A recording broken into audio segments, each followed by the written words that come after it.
Thank you and welcome to tonight's event. I just have a few people to thank. I want to thank DeLaune Michael from Book Yaya and Francisco Miranda from the Peekskill Field Library for partnering with us tonight. I am James Trapasso from the Ossining Public Library, and we're happy to have you all here tonight with us. And I also, of course, I want to thank our two authors tonight, TASHA ALEXANDER and ARTHUR PHILLIPS, for being with us. And just a little side note, for all of our programming here at the Ossining Library, you can visit our website at ossininglibrary.org. And with that said, I'm going to hand it over to DeLaune for, she will go over all the logistics about tonight's event. So thank you very much. Thank you so much, James. I'm so thrilled to be doing this evening with everyone. It's taking my mind off the heat, particularly since we have two amazing writers with great books to share with us this evening. Without further ado, I'm going to introduce Arthur Phillips, who is here to read from his incredible new book and then discuss it with Tasha, who will read after Arthur. Arthur Phillips was born in Minneapolis and educated at Harvard. He has been a child actor, a jazz musician, a speechwriter, a dismally failed entrepreneur, which is our benefit because he's an author, and a 5-time Jeopardy champion. His first novel, Prague, was named a New York Times notable book and received the Los Angeles Times Art Seidenbaum Award for Best First Novel. His second novel, The Egyptologist, was an international bestseller and was on more than a dozen Best of 2004 lists. Angelica, his third novel, made the Washington Post Best Fiction of 2007 and led that paper to call him one of the best writers in America. The Song Is You was his next novel, and that was a New York Times notable book on the Post Best of 2009 list and inspired Kirkus to write, Phillips still looks like the best American novelists have emerged in the present decade. His fifth book, The Tragedy of Arthur, was published in 2011 to critical acclaim, including being named a New York Times notable book and being shortlisted for the IMPAC International Literary Prize. His most recent novel, The King at the Edge of the World, was published to starred reviews and Editor's Choice list early in 2020. The play, taken from The Tragedy of Arthur, received its world premiere reading at New York's Public Theater in 2011 and became a full-stage production in 2013 under the auspices of the Guerrilla Shakespeare Project. His short story Companionship was adapted into an opera by Rachel Peters and received its debut at the Fort Worth Opera in 2019. The film version of Angelica was released in 2015, don't miss it, and other films based on his work are currently in development. His work has been published in 27 languages. He has written for television's Damages, Bloodline, Tokyo Vice, and has created television series for FX Networks, HBO, and Sundance. He has further television pilots and feature films in development. Will y'all please help me welcome Arthur Phillips. Thank you. Unmute myself.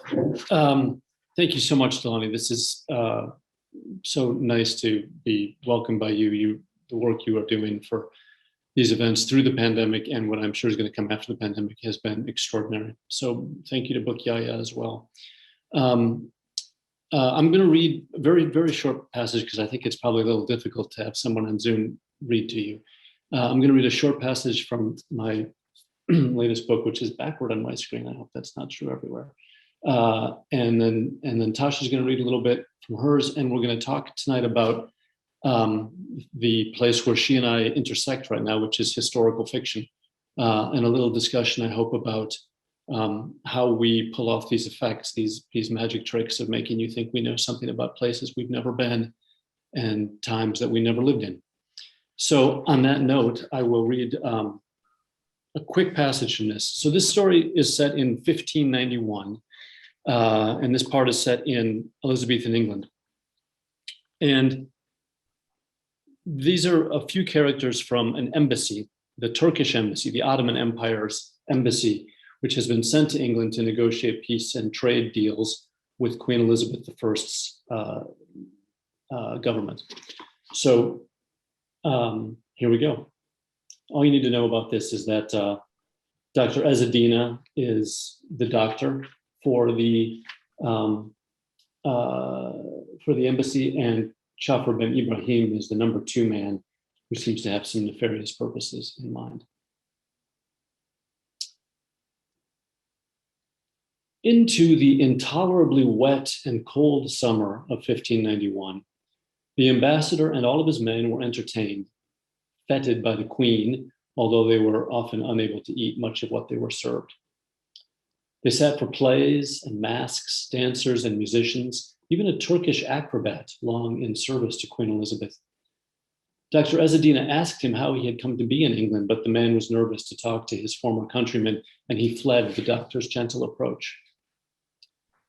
The embassy watched the Queen's most beloved entertainment twice in that first month in England.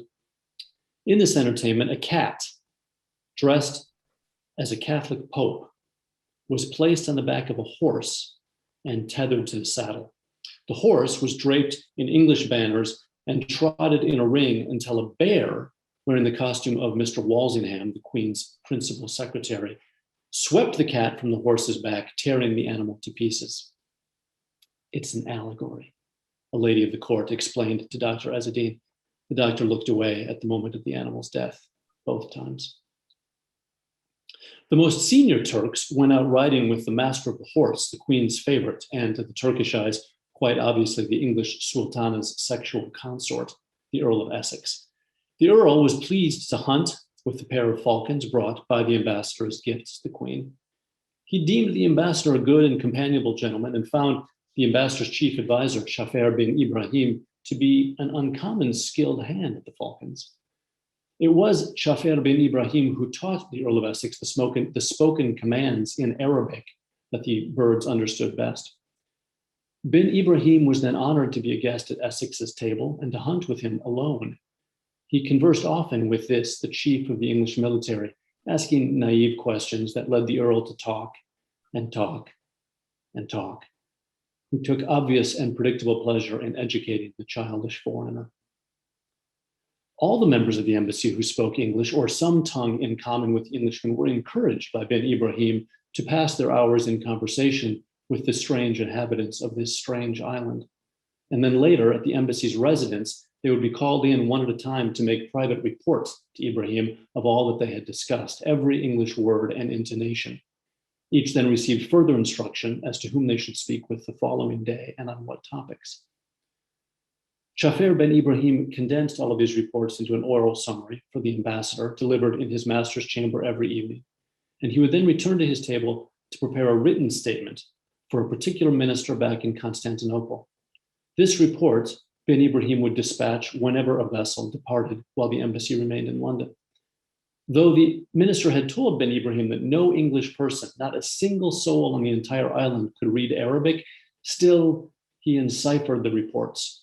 And long after the soft and plump ambassador was snoring contentedly, his number two man would be twirling an engraved spiral of mahogany, upon which rode very delicate tiles. Each had two letters inked on it, one upside down. And after completing his work, he would invert this ciphering wand and reorder the tiles for the next day's coding, according to a system prearranged with the minister back in Constantinople prior to the embassy's departure.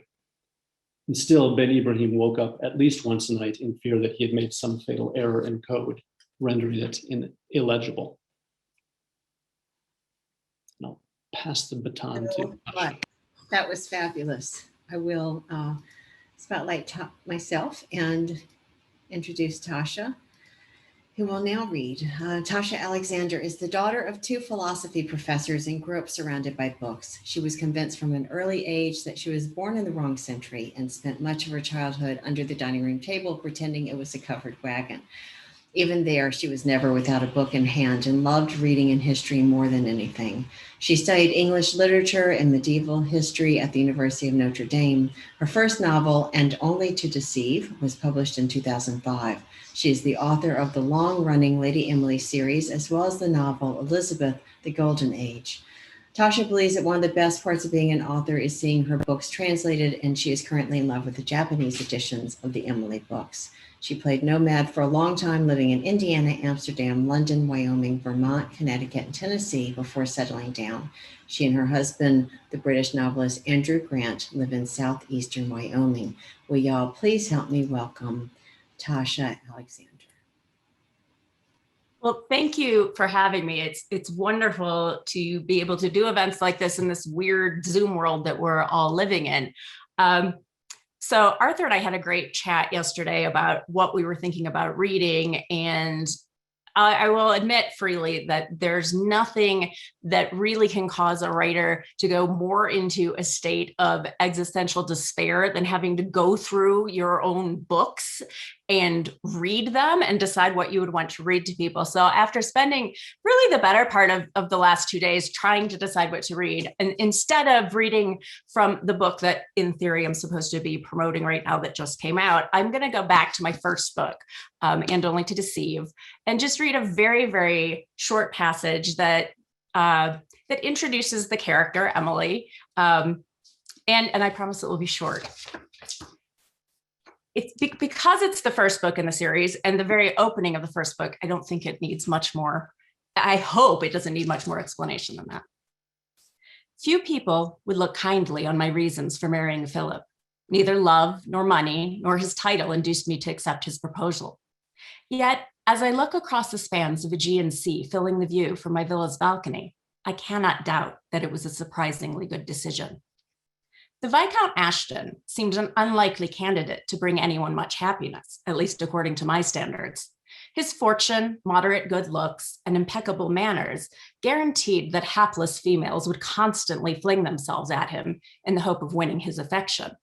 They missed his defining characteristic, ensuring that he would never pay them more than the slightest polite attention. Philip was a hunter. I mean this, of course, literally. Hunting possessed him. He spent as much time as his fortune would permit pursuing wild beasts.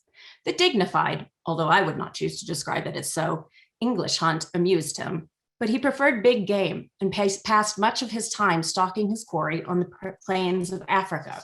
He could be found in London only briefly at the height of the season, when he limited his prey to potential brides. The image he presented could be described as striking, I suppose. He played the part of daring adventurer well. My encounter with the dashing Viscount began as such things typically do, at a soiree. I found the conversation lacking and longed to return home to the novel that had engrossed me all morning. Philip differed little from other men I met, and I had no interest in continuing the acquaintance. No interest, that is, until I decided to accept the inevitable and agree to marry. My mother and I did not particularly enjoy each other's company.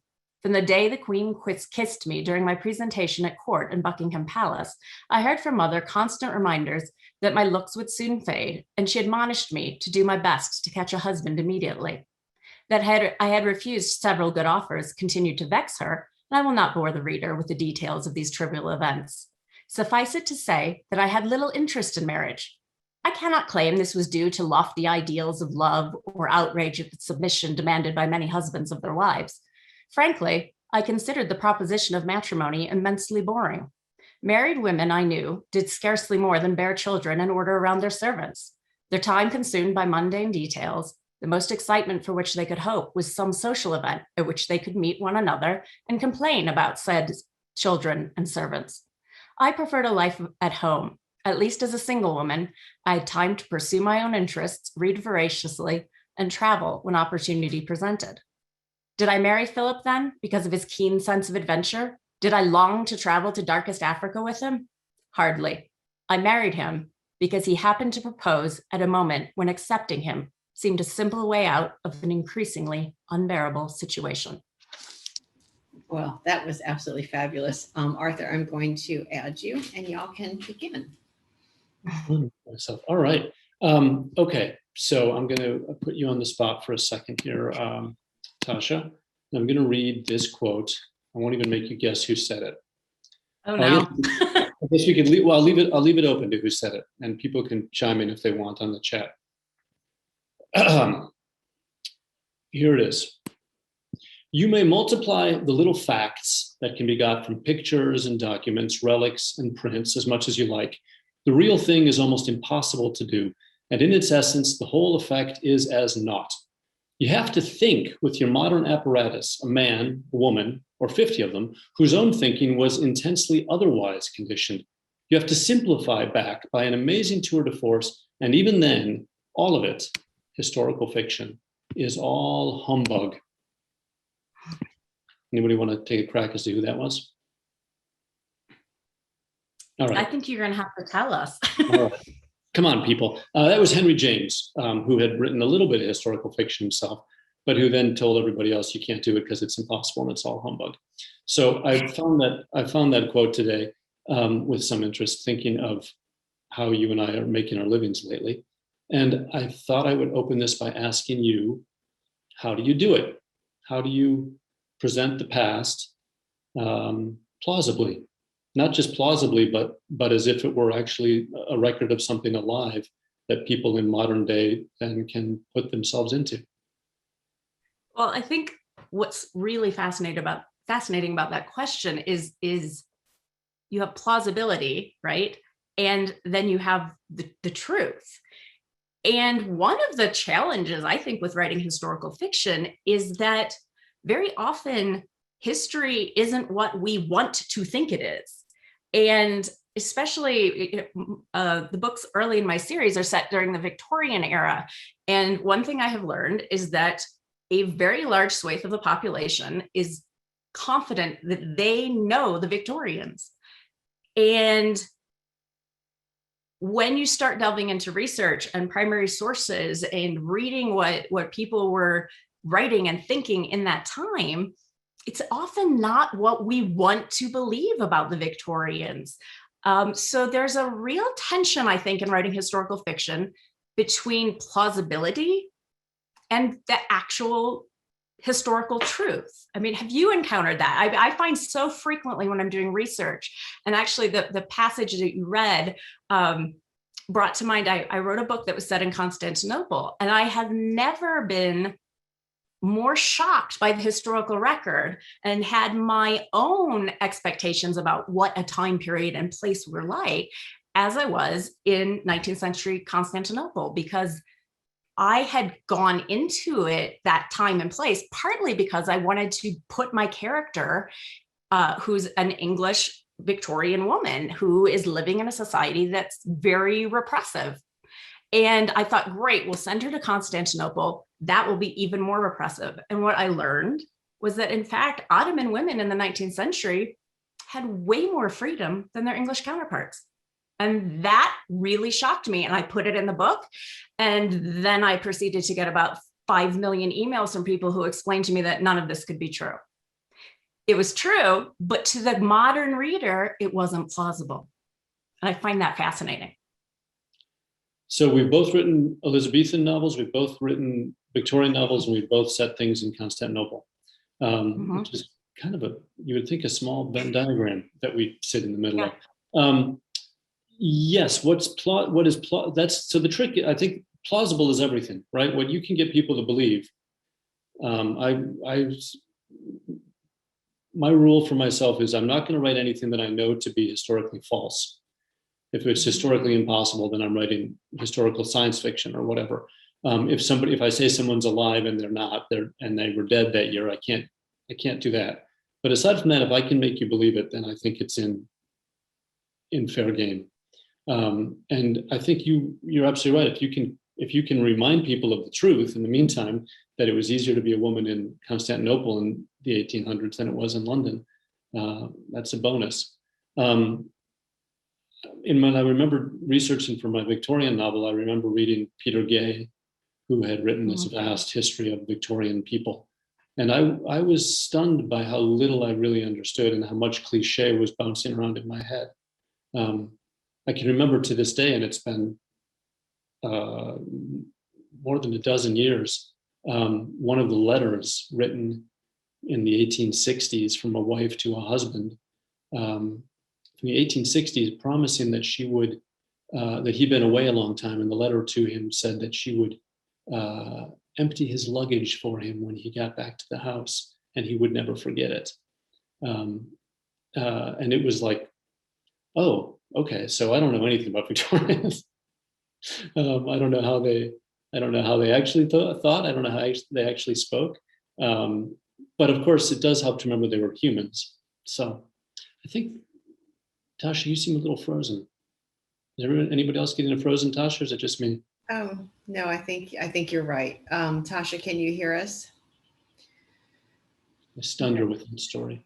Do you happen to have her cell phone number, Arthur, and you could text her? I don't. I have a landline for her, which I'm not going to have Okay, so much luck on. She just popped off, so that's good, and she will. She'll reestablish back. herself. Is there? Now that she's not here, we can talk about Tasha seriously. Oh, you're back. Right. Oh. Okay. I'm back. Sorry, I have the world's worst internet, evidently. I'm scrolling to find you, so there you are, so I can spotlight you. Yay. Okay, thank you. Okay. Anyhow, all I was saying was I was stunned by how much cliche was in my head when I was researching Victorians, and that it was patronizing, condescending of me to the degree to which I was like, yes, Victorian people, they're small-minded and they're repressive and they're repressed, and I know that because I don't know why I thought I knew that, but what little I knew was astonishing. And at least for me, the process of writing historical fiction is trying to cover up how ignorant I am to the last page of the thing I'm writing, because it's too huge to A, to learn it all, and B, to be anything other than in my case, kind of a bullshitter. So. Well, and that's the thing, is that we can do all of the research in the world, but at the end of the day, we're 21st century Americans. And as much as we want to inhabit these characters, it's very hard to get that modern part of us completely silenced when we're writing. I think the thing with the Victorians, and I like you, thought I knew about the Victorians. Somehow we all seem to, I feel, I kind of blame all of the movie versions of Christmas Carol. I think that, somehow Dickens was the gateway into everyone thinking they knew everything about the Victorians. But really what contemporary people seem to know about Victorians is essentially the Edwardians' view of them. And the Edwardians were dismissive of their stodgy, repressed, boring Victorian grandparents, right? And you kind of get into that mode where every generation thinks they invented sex, right? And we all know that the Victorians never had sex because they were covering piano legs up, right? I mean, that was just not happening. There's a wonderful book. I love that Peter Gay book that you were mentioning before. There's a wonderful book by, I think it's Matthew Arnold, who talks about Victorians and sexuality. And in the middle of Victoria's reign, 50% of middle-class girls were pregnant when they got married. Now, that's not how I was thinking of the Victorians before, but he has the data. And there's just so much when you start actually digging into the sources that really upends our view of history, which is why I like doing it, I think. How many books have been in your series now so far? 15. So if let's take on average, let's call it a 300-page book on average. You're closing in 5,000 pages of Victorian historical fiction. Yeah. Do you think it's different, your understanding now, than it was when you started? Absolutely, it is. And my first book was set in 1890, and the one that I'm actually working on right now is set in 1904. Victoria finally died. I never thought I would see the point in my career that Victoria had finally died. So I guess technically I'm, Edwardian now. But it's a fascinating process because, you immerse yourself in 1890, and as you keep going through the years, I feel like it's not like being a Victorian, but you're moving through slowly enough that you're seeing the social change. You're seeing how society was shifting over that late Victorian period, which is one of the most fascinating periods in history because you have so much politically going on. You've got all of this, social justice is really becoming a thing in Britain in the 1890s. You've got women fighting for the vote. And with all of that, as contemporary people, we've got in our mind that we know that all of this is coming to a hard stop with World War I. And it's very poignant to be looking at these people. We know this, they don't. And so I feel like I've got to understand the mindset better, I think, by staying in that, period of 14 years. for essentially 14 years myself. Amazing. Here's Dawn? a question. Yeah. To Arthur. Carol had a question for y'all. As writers, could you please describe what elements make good historical fiction? Well, I think first of all, the word historical is probably the least important thing in the phrase good historical fiction. So it's got to be good fiction. You have to want to pick it up at night or in the morning or whenever you get to read, and you have to want to keep going and find out what happens next. So that's not necessarily historical. But if we're going to specify the historical part, I'd say it has to feel like you're in good hands. Like the person who's telling you the story knows the era and the place, and they're not going to let something clunk into view that isn't supposed to be there. They're going to make sure the stage setting is correct, that the language is correct, and as Tasha was saying, that the concerns of the people and what's going on in the air around them is correct, so that you can feel transported into this place.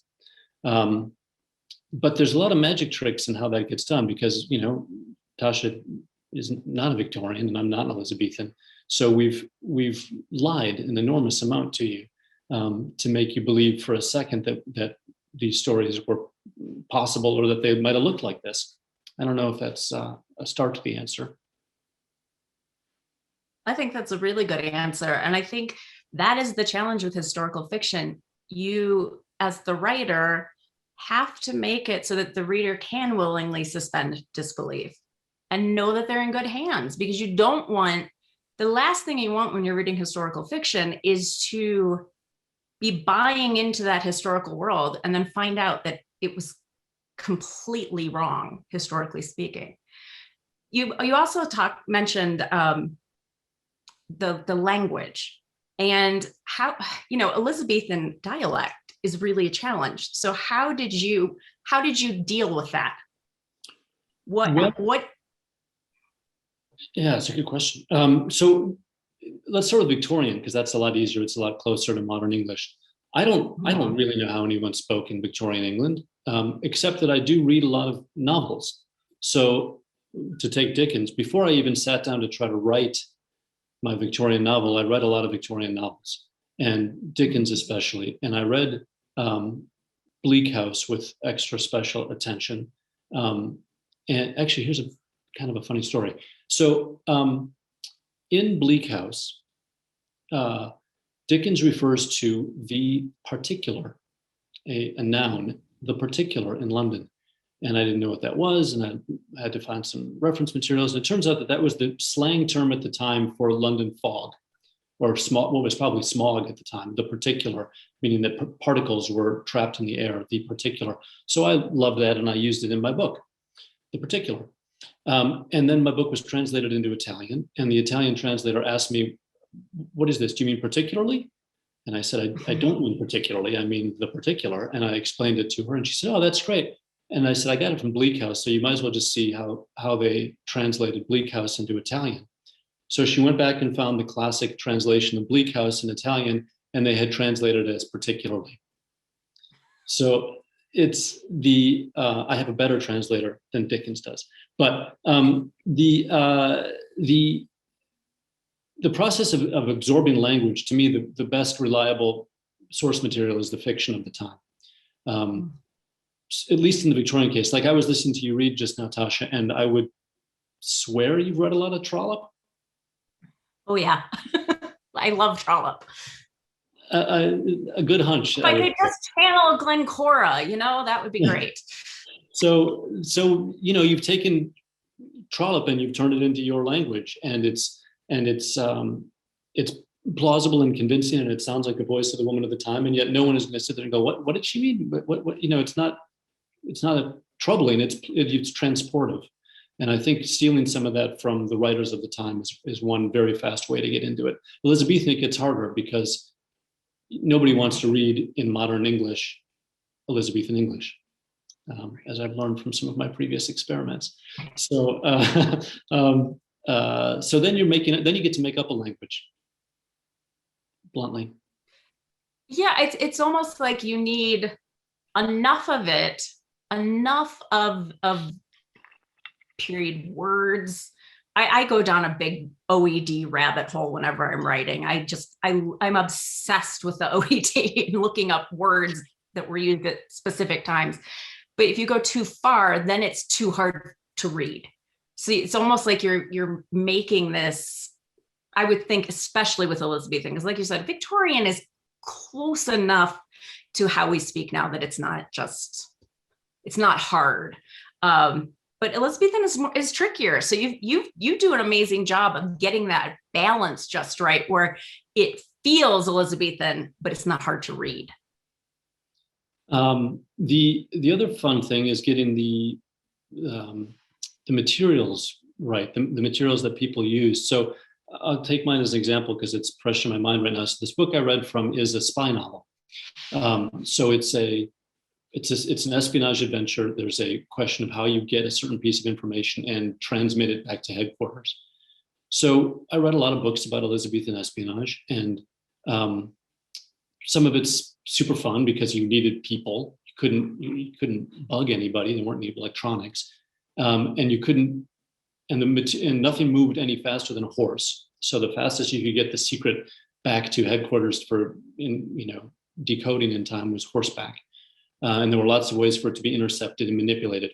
But in the meantime, I thought, they probably had all kinds of enciphering tools, and you can look up real ones, and then you can just make up the rest of them. So I don't know what the hell mahogany tiled wand he's using. I made that up, but it seems like something I might have researched and pulled out of the blue. So I'm sure, Tasha, in your work, you're finding like you can furnish a room better than the Victorians could and make a more plausible Victorian room at this point.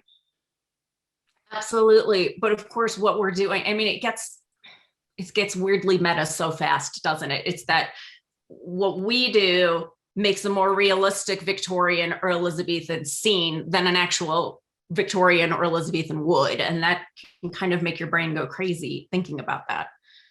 But we know you have to have figured out how do you quickly communicate in a way to set the scene without going on too long and just get it done quickly. And, I think that if you were actually sitting in some Victorian's parlor and describing it bit by bit, first of all, we would be here for 3 years because they had so much stuff in their parlors, but we would die of boredom too. So it's that weird that not being strictly Victorian makes it more somehow to readers now more really Victorian.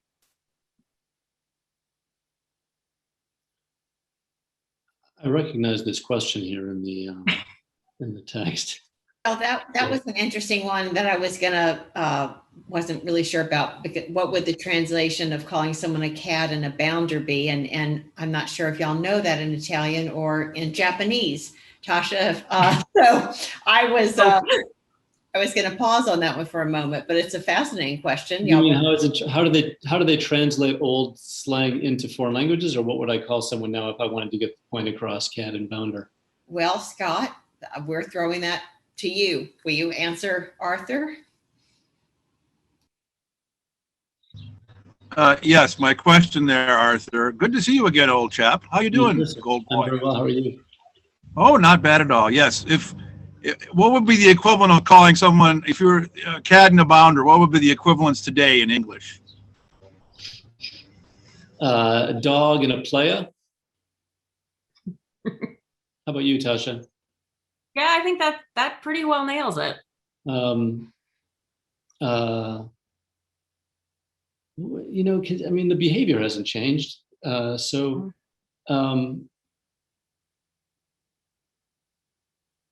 You could use bounder as pretentious too. Somebody who's the cat is awfully good. Some of the words are good. Use them. Cat is just a perfect word. That's dog, DAWG, by the way, for the person who just asked. Yes. And play with an A at the end. So it's a popular insult we banter about in a group of poker players I play with. My brother-in-law and his cronies, we call each other, "You, sir, are a cad and a bounder." I'm not sure what it means, but it sounds good. It does sound good, and it's one of those things that gets stuck in our heads. We all have a little bit of Victorian English stuck in our head from somewhere inexplicable. In one of my previous novels, coincidentally, there's a police detective in Sydney, Australia named Scott Dahlquist, which is a strange coincidence to find someone here who's also a police inspector named. Anyhow. My 15 minutes of fame. Thank you, Arthur. You're welcome, Scott. I could jump in with a question if y'all will be Yeah. so. With the understanding of the limitations of writing historical fiction, which I think are easy for most to imagine, we all talk about what, if any, freedom you feel in writing historical fiction, and possibly in areas that you hadn't expected when maybe you wrote your first historical novel, if any. One of the things that's very freeing about historical fiction is that sometimes I think readers are more willing to accept what you're saying about humanity, because instead of saying it about them, you're saying about these people 100 years ago, these people 200 years ago, and it feels safer to them because they think it's not them. But of course it is about them, because people fundamentally haven't changed that much throughout the centuries. Yes, our clothes are different and the social mores are different, but what motivates people, what people care about, what they value hasn't changed that much. And so I find it a way that you can give some pretty biting social criticism without making people feel defensive and shutting down and not listening to what you have to say. That's a great answer. Hang on, Arthur. And was that a surprise to you, Tasha? You didn't elaborate on that, or did you have a sense that you were going to be able to do that when you started your first Emily book? I mean, I think I maybe theoretically thought it a little, but I didn't really. It did surprise me how much you could do with that. Yes, it absolutely did surprise me. That's great. Arthur, do you want to? Maybe what was surprising was how well you handled Elizabethan language. Oh my God. That was, it was amazing what you pulled off with that. So any surprises or just enjoying freedom that it's given you? Well, okay. So one thing about freedom is that there's a large freedom, which of course is if you say, I'm going to now write a scene in 1591 in London. Certain things are known about 1591 in London that are not known about 2021 in my neighborhood right here. There are certain givens that set political atmosphere and historical setting at the time that automatically give you the freedom to say, and in this world that we all know, my character does this.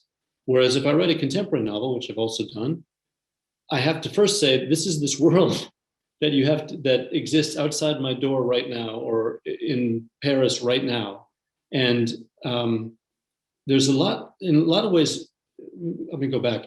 The audience is somewhat self-selecting. The people who are comfortable reading a Victorian set or Elizabethan set novel have a picture in their mind of Victorian or Elizabethan life that you are taking advantage of.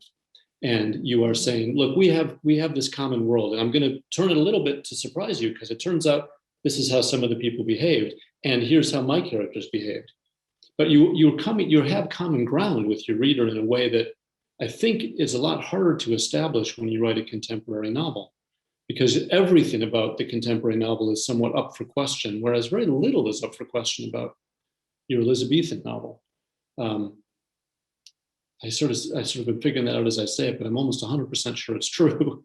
The other freedom that I've noticed is when you finally feel like you know what you're talking about, which takes however much research or however much fiction or however much chutzpah, to use the Elizabethan term,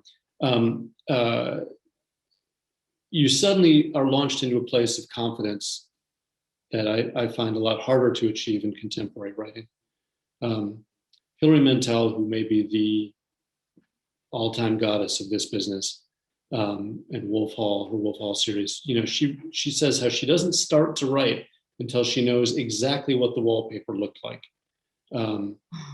So she has, she has, to me, perfect mastery of the world around her in Henry VIII's court. Perfect. She knows what everybody, she knows, so that when she makes something up, and I'm sure she makes things up, I have no idea she's made it up.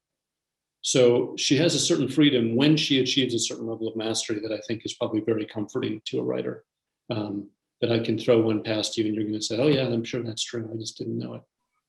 That's beautiful. You make it sound like an athletic analogy, actually, having that high of a sense of your technique, and then allows you just to, play the sport or musical instrument any way you want to. But that's what I love that you're saying. It's not just not the chops of the writer, but actually being at that level with the research. Those are such beautiful answers about where y'all found freedom in that I certainly wouldn't have imagined, and I wonder if anyone else did. There is one comment that y'all can riff on or go back to something else. Andrea says that it sounds like getting something correct is mostly avoiding things that are anachronistic, since there is no absolute correctness or reality to fiction. So what are y'all's thoughts about that? Yeah, I think that's largely true. But you do get that even with historical things. I mean, I had a book that I wrote that was set in Vienna in the 1892.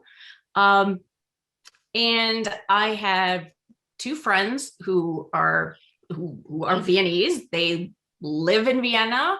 They went through, I just had a handful of German phrases sprinkled throughout the book and some cultural things that I had researched really carefully. I can't tell you, so they went through and checked all the German and made sure it was right for Vienna. And I can't tell you how many people were like, no one in Vienna would have ever used that word at that time. That's not what you say. And so correct is so hard because, and that's where, Arthur, I think what you were saying about, in a way, it being easier with a historical than a contemporary. I think you're absolutely right, because sure, you're going to get people with a historical saying, no, that's not what they were saying in Cafe Greensidle in 1892. But there are fewer people thinking that way, and they will trust you more. Whereas if I say, well, I was in this bar in Manhattan in 1999, there are going to be an awful lot of people who really believe and do know, they believe that they know, and in a way they know how people were talking in places like that. And, my husband's British and my characters are primarily British, and he will check everything over and say, this is how we would say this. And people will say, no, a British person would never say that. So it's so hard. Like, what is correct? Because how I pronounce something is different than someone else does. It's harder to be correct than you think. It's also the behavior that is historically true is often completely implausible. So I'm writing this espionage adventure, and I'm reading histories of these the invention of intelligence agencies took place in Elizabethan England. And some of what they were doing is very recognizable. It's exactly it's very much the organization of any modern intelligence agency, the same concept behind it, the same methodology, the same theory, the same bureaucratic structure. And yet the same people who were inventing what ends up being, the British Secret Service or the CIA or something like that, the same people were also using wizards to control the weather in order to cover for their invasion armada. So the same guy comes in and gives a report to the Queen. It looks like, according to my spy, it looks like they're going to invade on the 13th. And he also says, and I'm afraid they've got weather wizards, so we're probably in a lot of trouble. And that's historically true. Those were the same people, and that's what they believed. So, it's stunning, really, when you start to look at the past, because you find people are so much like us. And then you find they're nothing like us. Well, I don't know. I think I won't go towards false information, but I think we are living in a time of two wildly divergent ideas. And who was it? Well, Reagan had a psychic. Nancy was big on the psychic. So I'm afraid that there is a precedent for that, obviously going way far back. So maybe we need some weather wizards. Maybe that would help our current situation. I don't know. I love the wizard idea. I'm so all over that. William has a great comment question. I have a dim, imperfect memory of a quote from Leon Feuchtwanger, who said that all historical fiction is actually contemporary fiction. So Arthur's book focuses very closely on the conflict of Catholics and Protestants as seen by a Muslim. What does that say to us today? Hey, Arthur. Hey, William. Nice to see you and to be asked a difficult question by you. What does it say about us today? So all historical fiction is contemporary fiction. I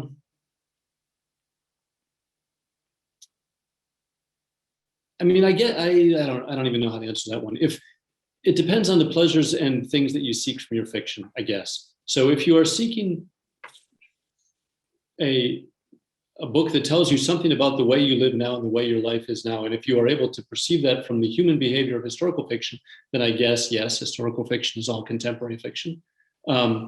If you're looking for something else, they might be different categories. I'm not quite sure how to answer that question. Does my book say anything about the way we live now? Yes, my book was written by someone who's very much thinking about the way we live now and found a really good analogy in the past, and that's what motored me through the process of writing it over a longish period of time. There's an epigraph at the beginning, that loosely quotes Donald Rumsfeld. That if the absence of evidence is not evidence of absence, which was his famous excuse for why he kept looking for WMD, although there was no evidence of any further WMD.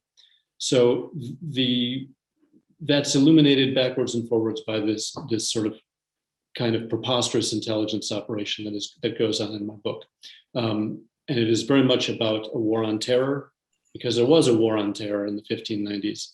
It's just that the crazy religious people who were trying to destroy our way of life and who were training overseas in camps, specifically planning to come to the homeland specifically for martyrdom. It's just that those crazy people were Catholics. And it was interesting at the time that they were observable, at least by Muslims, as religious fanatics, as people who had lost the very sense of why they were alive and why they had a religion in the first place. So as we have our endless war on terror, it's not the first one, and the human motivations inside it have not changed a whole lot, but some of the labels have, and which religion is most troubled at the moment by terroristic thought has changed. But it's a surprising similarity to be found back then. Okay. No, Professor, I hope you buy that. Perhaps not. It's like, C-. Try again, see me after class.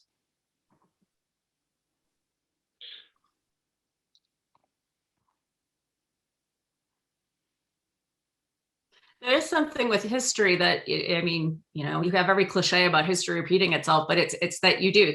The players change, the labels change, but the things keep happening again and again and again. Tasha, would you want to read another page of something interesting? I've never written anything interesting, so I'd have to go find one of your books over there and read from that. Knock it off. You want to read some of your book there, Tasha? Well, or y'all could speak about what you're looking at doing in the future that might be riffing off of these books. Or Tasha, I know that you're continuing the series. Arthur, maybe you're not going to write something historical. Do y'all want to talk about what y'all are looking towards writing, and possibly how the books that you've written have influenced that, with the understanding, Tasha, that you're working on a series? Yeah, so funnily enough, the current book in my series, The Dark Heart of Florence, is set in Florence in 1903. And then there's a second narrative that is set during the Renaissance, because you obviously, if you care about history and you're writing about Florence, you want to write about the Renaissance. And weirdly enough, when I was starting the research, I've always just sort of as a side thing been completely obsessed with the Cambridge spies. And I, was supposed to be reading about the Medici, and for some reason I just kept reading about Ken Philby instead, because, he's arguably the greatest spy in history. I mean, he really got away with it, and for decades and decades and decades. And so instead of reading about Lorenzo de' Medici and Savonarola, I was reading about Kim Philby, and somehow that seems to have helped me go into this weird. So I have a book about Florence that actually has a character who's based on him. But it got me in this mode of kind of thinking about communism and the Second World War. And so I'm also working on a book that's actually set in World War II during the siege of Leningrad, that centers around the true stories of what librarians were doing during the siege. And it's sort of just, it doesn't make sense that all connects, but that's the way research works. You start reading one thing and it leads you to this other thing. And the next thing you're doing something that seems wholly unrelated to what you were doing before. That sounds fabulous. I love that, Anne. Arthur? I have a little bit of a Elizabethan espionage rabbit hole I got to dig my way out of still. This book led me in my research to a nonfiction book called The Reckoning, which is about the murder of Christopher Marlowe. And that story, which is true, is so mind-blowing that I've been trying to turn it into a TV show for 6 years, and we're getting closer. So if that goes, that'll be the next thing I work on, is my TV adventure show about this most extraordinary person you could imagine.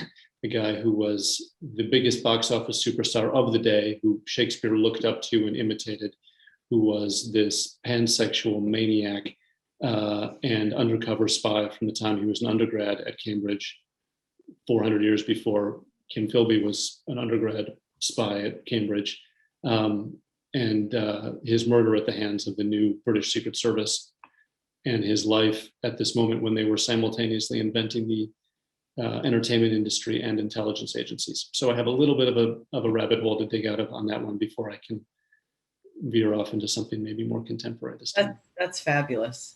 All right, do we ask the completely annoying question? Yes. Marlowe versus Shakespeare. Do you think he wrote all of them? Oh yeah. Yeah. I mean, Shakespeare, the things that have Shakespeare's name on them, Shakespeare wrote. Yes. Yeah. Although he did collaborate with Marlowe, he was a collaborator on some plays, and scholars can tease out who wrote which act and maybe down to which line. But he did write things with Marlowe, probably. Yeah. Although Marlowe was quite dead by 1593, so he wasn't writing anything after that. Well, that sounds fabulous. You can't be Shakespeare for language, but is there anyone in all of history more fascinating than Marlowe? I am so excited that you are doing this. Yeah. Please finish it so that we can all watch it. Because that's why I tell them there's a market. People like Tasha want to watch this. Like, nah. Yeah. Well, I years ago said to my editor that I wanted to write a book about Marlowe, and in the way that editors do, he just said, "Oh no, books about Marlowe don't sell." That was the end of that conversation. But I'm like, what books are you? How? Yeah. So maybe Marlowe just was waiting for TV. He's made for TV. That guy's made for TV for sure. Although in Shakespeare in Love, he was played by Rupert Everett, so that pretty much sets the tone too. So. It does, and not in a bad way. Yeah, not a bad tone. Arthur, in your research, did you have a look at original documents in the UK archives? That's from Scott again. I more as a tourist than as a researcher. That level of research is for serious scholars, and I'm not that hardworking, bluntly. And if I can find it online and fake the rest, I will do that. Although I then got to go and have a kind of amazing experience, which was I went to Cambridge University, Corpus Christi, which was Marlowe's college, and I was shown the huge books in which they kept the records of scholarship payments, and it shows to Mr. Marlowe spelled differently. Wow. You know, a certain number of shillings and pence was handed out on this day for his scholarship. Also, this is a great Marlowe story. It'll take 1 second, but it's worth it, which is that they still have the records from the dining hall. So they can literally tell you Marlowe spent such and such amount of money and got the cheapest old beef and beer on such and such a day. And then he's not there for 3 months. There's no record of him eating. And then he comes back. Mr. Marlowe has the best meal with the finest wine available. And in that 3 months, other historical records in archives that smarter people than I can find, he's in the Netherlands on an undercover mission. Wow. I mean, the dude is an undergrad. He's in the middle of a war zone running this crazy counterfeiting operation. He comes back to college, paid because he needs the money, and he goes to the dining hall and he buys better food. So that is so fabulous. that is what a good archivist can track down. I can't do it, but that's what the nonfiction people are for. So. Oh, that's so good. Yeah. Well, what an incredible evening. I so appreciate that y'all spent this hour with us and enlightened us so much about the world of historical fiction and particularly y'all's beautiful work. Well, everybody, please unmute and help me thank Arthur and Tasha before I turn it over to Francisco to say goodnight. Thank y'all so much. Terrific. Thank you. Great. Really Great fantastic. job. Thank you. Thanks, DeLaune. Oh, thank y'all. For having us. I will let you close out the evening. Oh, wait, I am going to say, Carol has a wonderful comment. I love historical fiction because it allows me to do further research with the storylines and is so fascinating. So thank you, Carol, for letting us end on that. Just terrific. Thank you so much. So interesting to listen. Francisco? Do you want me to start or end? I guess I should say. First and foremost, I'd like to thank Arthur Phillips and Tasha Alexander for this wonderful author conversation. I'd like to thank DeLaune for setting this up, as well as Book Yaya. And lastly, I would like to thank James Trapasso of the Ossining Public Library for partnering with us. If anyone is interested in any other field library programs, our website is www.peekskill.org. And of course, feel free to visit your local libraries to pick up books by Mr. Phillips and Miss Alexander. So thank you, everyone, and have a wonderful evening. Exactly. Have a wonderful evening. Good night. Thanks, you. everyone. Good night, everybody. Bye-bye. Good night.